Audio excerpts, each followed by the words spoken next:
வணக்கம். Welcome to Tamil SDS சமையல். இன்னைக்கு உருளைக்கிழங்கு வறுவல் ஒரு புது மெத்தட்ல எப்படி வறுக்கலாம்னு பார்க்கலாம். அதுக்கு தேவையான பொருள் 1/4 கிலோ உருளைக்கிழங்கு இந்த மாதிரி ரவுண்டா கொஞ்சம் திக்கா கட் பண்ணி வச்சுக்கோங்க. அதுக்கு தாளிக்க தேவையான அளவு எண்ணெய், கடுகு, சீரகம், உளுந்து. இதுக்கு ஒரு மசாலா ரெடி பண்ணணும். அதுக்கு ஒரு 5 பூண்டு பல்லு, 3 காஞ்ச மிளகாய், 1/2 ஸ்பூன் சோம்பு, 1/2 ஸ்பூன் சீரகம். இது மூணையும் தண்ணியில நல்லா ஊற வச்சுட்டு மிக்சியில அரைச்சி வச்சுக்கோங்க. இப்ப எப்படி செய்யறதுன்னு பார்க்கலாம். கடுகு, சீரகம், உளுந்து நல்லா பொரிஞ்சிருச்சு. இப்ப உருளைக்கிழங்க அப்படியே சேர்த்துக்கிறோம். சேர்த்துட்டு இதுல தண்ணி ஊத்தாம தெளிச்சு வறுக்கணும். இந்த மாதிரி கையில் எடுத்து 2 தடவை இந்த மாதிரி தண்ணி தெளிச்சு மூடி வச்சிருங்க. இது மூடி ஒரு 5 நிமிஷத்துக்கு அப்புறம் மறுபடியும் பார்க்கலாம். 5 நிமிஷத்துக்கு அப்புறம் மறுபடியும் தண்ணி தெளிச்சு மறுபடியும் மூடி வச்சிங்கன்னா இது முக்காவாக வெந்துடும். மறுபடியும் 5 நிமிஷத்துக்கு அப்புறம் பார்க்கலாம்.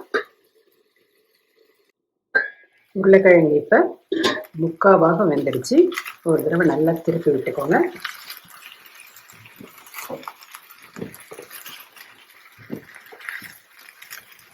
இப்ப இந்த அரைச்ச மசாலா, பெருஞ்சீரகம், சீரகம், பூண்டு, மிளகாய் 3யும் மிக்சியில இந்த மாதிரி கெட்டியா அரைச்சி வச்சிருக்கேன். அதை இதோட சேர்த்துக்கலாம். தேவையான அளவு உப்பு, மஞ்சத்தூள் சேர்த்து பொறுமையா மிதமான தீயில வச்சு பொறுமையா வறுத்து எடுத்தீங்கன்னா எல்லா மசாலாவும் உருளைக்கிழங்குல இறங்கி ரொம்ப டேஸ்டியா இருக்கும்.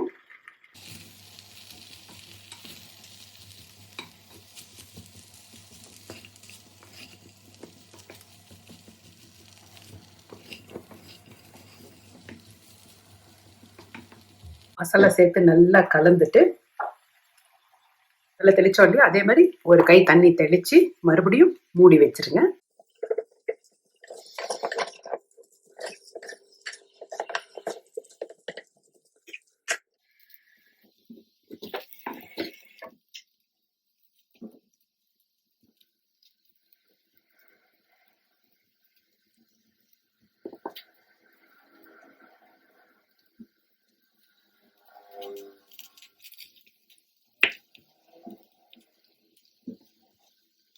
உருளைக்கிழங்கு வறுவல் ரெடி ஆயிடுச்சு.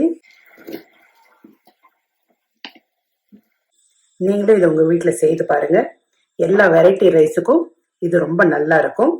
இதே மாதிரி வேற ஒரு உருளைக்கிழங்கு வறுவல், கருணைக்கிழங்கு வறுவல், சேப்பங்கிழங்கு வறுவல் எல்லாத்தோட லிங்க்கும் டிஸ்கிரிப்ஷன் பாக்ஸ்ல கொடுத்துருக்கேன்.